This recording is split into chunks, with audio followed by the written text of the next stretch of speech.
that we would be open to that. But if, anyway, so I unfortunately do not have a site of that size in my district, but I hope we would all feel that way. Thank you. If I could just add one more thing. I believe we're the only provider that actually came to the city to ask for permission. That's been done elsewhere without permission, without any control of the city. My fear is this, that without us doing it, any other provider or the former providers or alternative providers won't do what we do. And they'll put it, it'll wind up in the first district anyway, in a place that the city has no control over. And that's my fear. I want to do what's best for Long Beach. And by way of follow-up, this is a site you own now, correct? Yes, ma'am. The mission and its foundation has spent literally millions of dollars providing appropriate, not just for our use as donation, storage, inventory, and starting work training programs, but as well as the winter shelter. Okay. Yes, All right. we own it now. Just Mr. DeLong. Thank you. All of my questions just answered. So City Manager, they own this location today, is that correct? Apparently, yes. Okay. And what would be the challenge of doing something on a trial basis just to see whether or not it's a good fit for the community? Again, the City Council can approve this at any time, so it's not something that needs a special, that has to go in a certain zone. It would just be something that in the past, we've accepted the concerns of the neighborhood, and in this situation, we have a neighborhood that isn't as accepted. Well, how would it come to the City Council for deliberation? Once we worked with Reverend Lewis or whichever provider, we would put it on the agenda and the City Council would approve it. Then do you anticipate this location coming to the City Council for discussion?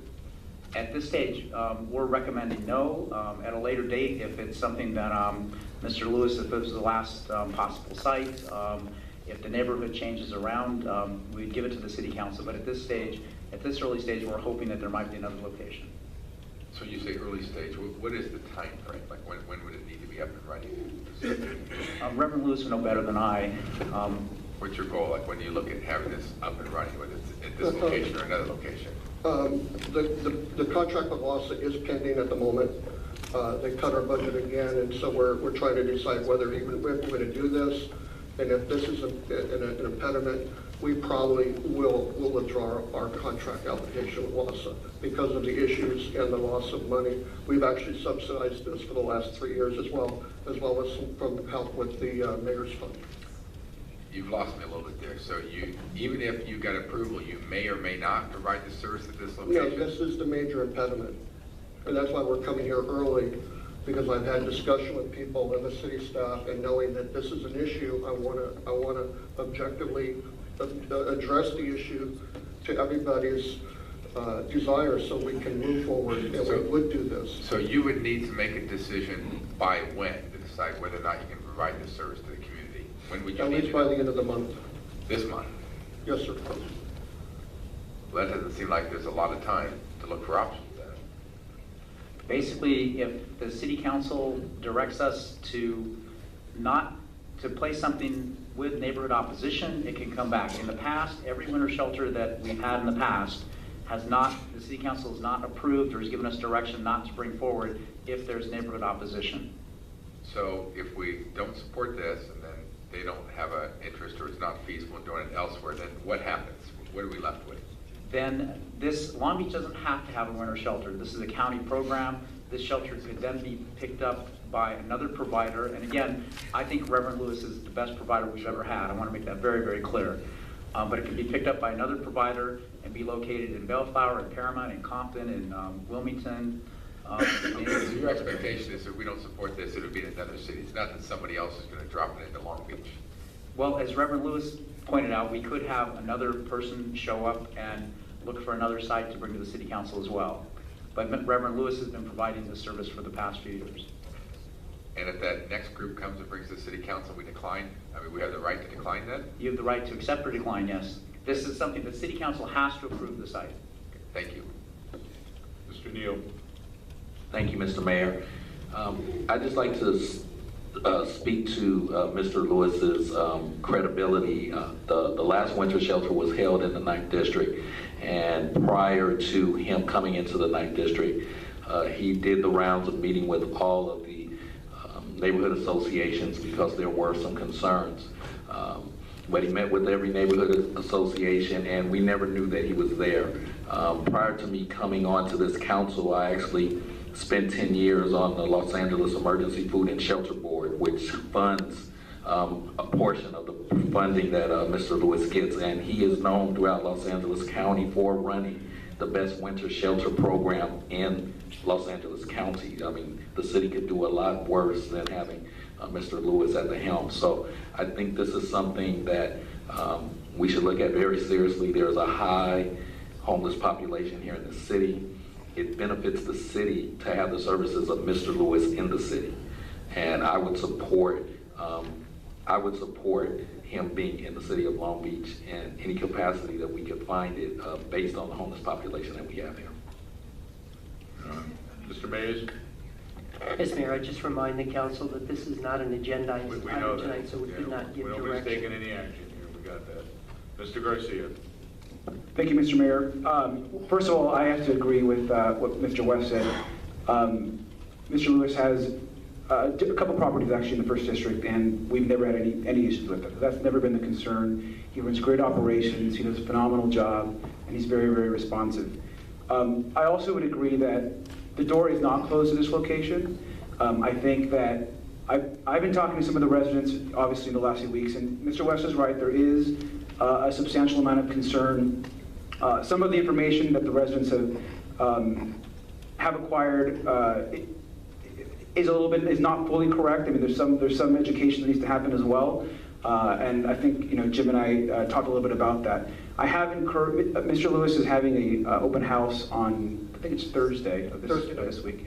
My office is going to be there. I've encouraged some of the key community leaders that have concerns to also to try to attend, and I'm meeting with them as well next week to have some further discussions. And so I'd like to think that this will get resolved hopefully fairly quickly.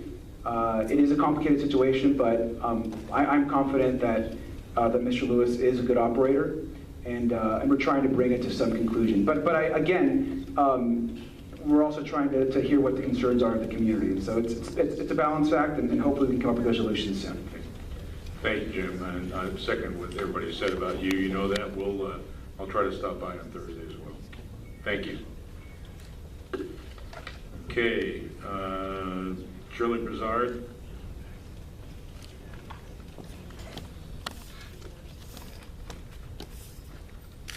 Father, thank you that you have assembled here with us tonight, and I ask that you take record, and I trust that you are taking record of everything that is said and things that are not being said, in Jesus' name.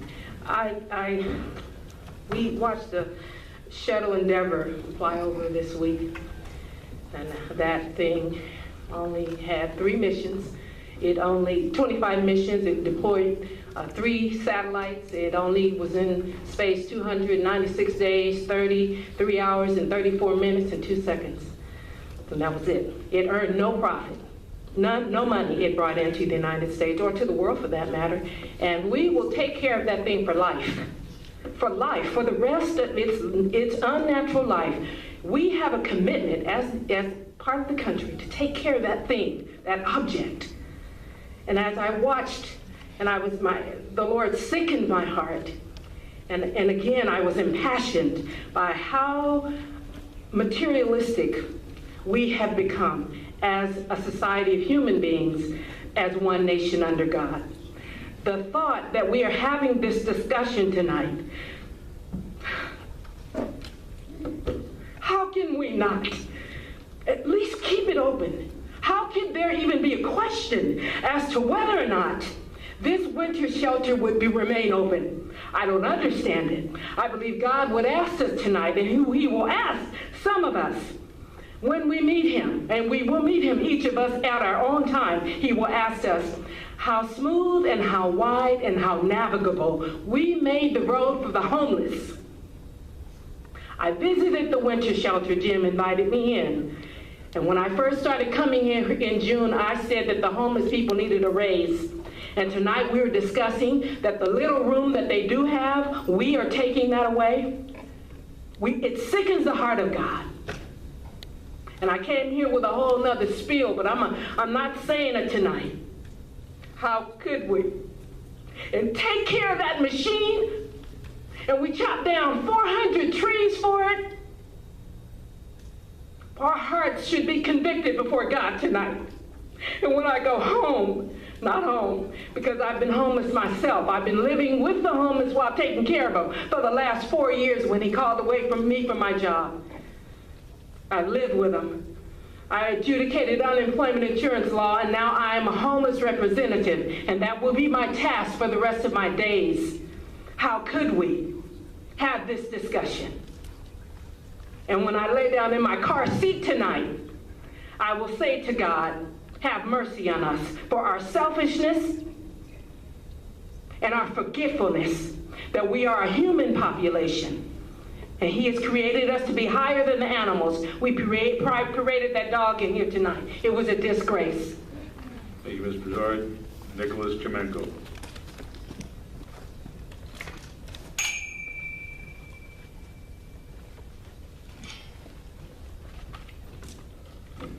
Nicholas Chimenko, the 2nd District. Things I've spoken of in the past have in common detriment and danger to the neighborhood. What I'm going to talk about tonight, I think we can all agree on. The addresses 1820 through 1826 East 7th Street are one property, a fourplex. It is run as a business described as independent living. The name suggests a place where addicts can continue their recovery. In practice, however, there is incessant use of alcohol and cannabis. I'm told by a number of people there is also incessant use of heroin, cocaine, and methamphetamines. I have seen drug sales there. Others have witnessed numerous drug sales there. Some of the people who previously bought marijuana from the green room dispensaries from patrons exiting there now buy their marijuana at this location. There are indications of production of methamphetamines. I'll leave the details of this for the police. There's a risk of fire and explosions, and this puts our firefighters' lives at risk. Also, according to the Center for Disease Control, methamphetamine production can render a structure and property uninhabitable. There is also yelling, profanity, public intoxication, loitering, assaults, battery, and other nuisance behavior and disturbances of the peace. This is also a site of very frequent police and paramedic calls, and there should be records of all of that. According to a state government website, there is a registered sex offender living there. And he did not register for patting someone on the behind, but for forcible rape.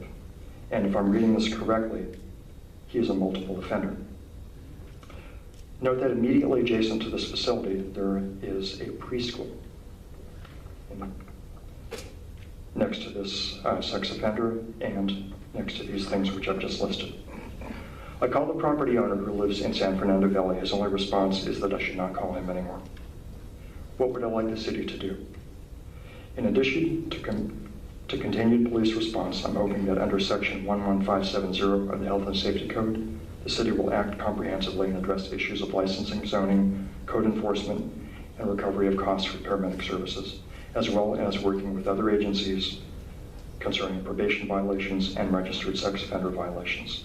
Most of all, I'm hoping the city attorney will, under Section 11571 of the Health and Safety Code, act against the tenants, the manager, and the owner of the property, seeking evictions and all other legal remedies available to the city. It is my understanding that the property owner can be made to bear the cost of these enforcement actions. Since I have several seconds left, let me make a plug against cutting police department funding. In addition to all of these things, there are many other serious crimes, not the least of which is the unprovoked murder which occurred at the front door of the Green Room Dispensary 8 days ago. This is one half block away from the independent living facility. Increased crime and chaos leads to reduction in tax revenue. Please don't cut the police department funding. Thank you. Thank you, Mr. Janko. Mr. West, would you look into those issues, please? Yes, certainly. Ms. Bodek? Just give the information you have, Mr. Janko. If you give that information to Ms. Bodek, she'll follow up on that tomorrow. Thank you. Mr. Mayor, Thank you. I have Yes. a question for Mr. Kamenko. You said that these were reported to the police by you? I don't think I've ever made a police call about this residence. And they have responded to other people's calls. It's a common site of police right, calls. it is a common site, but I'm curious, you've identified very clean list of violations and cited various areas within our local code where we can act upon. I'm wondering, did you provide that to my staff at all? No, I just finished researching this and just Okay. coordinated. You're going to hear more about this from I people appreciate that, but tonight. if you can send that by email to my chief of staff, whom you know very well. I do know that the police are aware of this site. I know that our city staff is aware of this site, and I have been working for many years with regard to six-packs and all of that, and there are complications there. I'm not sure this is a formal six-pack, but at the same time, I think if you provide my office with that information, that concerted effort does help, and I'm able to track it. But this is the first time I'm hearing from you on this particular situation, but I understand you just finished your research. But going forward, it'd be great to receive that in writing from you as well. It helps. I'm eager to provide information to all agencies in the city that want this. Thank you. Thank you. Thank you. John Glazer.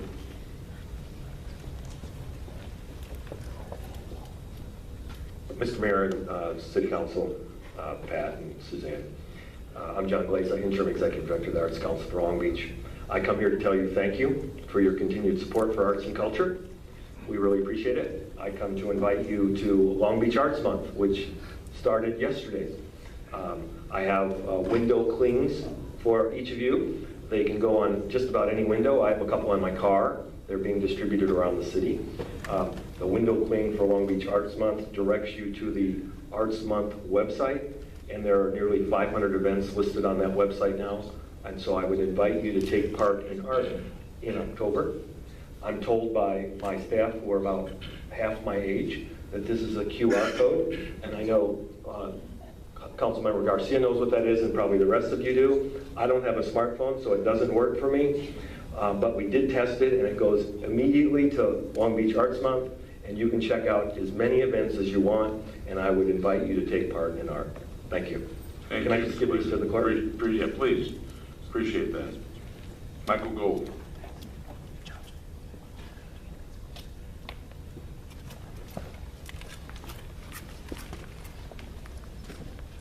My name is Michael Gold, and I'm here in support of Nicholas and the neighborhood of 1820 and the demise of that particular property.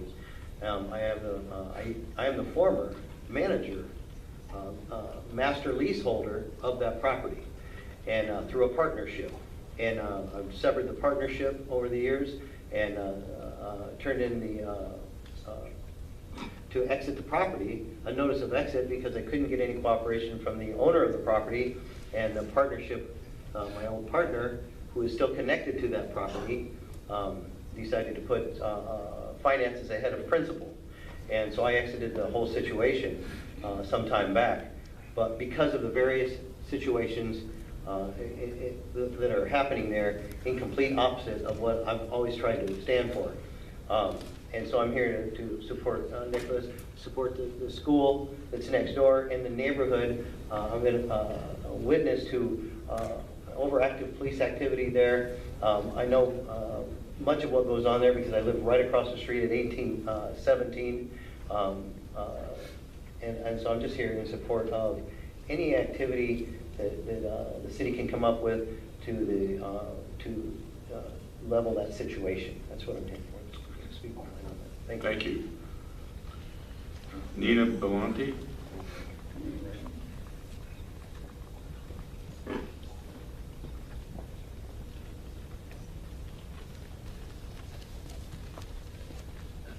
must be trying to read my printing. My name is Nina Batante, and I co-own with Jerry Evans Little Sunshine House Child Development Center, which is located right next door to 18. Oh, sorry. Did you get my name? Did I do the whole thing again from the top? Okay, great. So I co-own Little Sunshine House at 1814 East 7th Street with Jerry Evans. We serve children aged 2 to 5. Our parents are drawn in from the surrounding Long Beach areas, including Bixby Knolls, Belmont Shore, downtown, Art District, and surrounding areas for Long Beach. This location is not new to being a preschool. It's been a preschool for many, many, many years. Jerry and I have run it as Little Sunshine House for the last 4 years. As a business owner, I was approached by Nico and began to do a little bit more research on what was occurring next door to us. Up until that point, I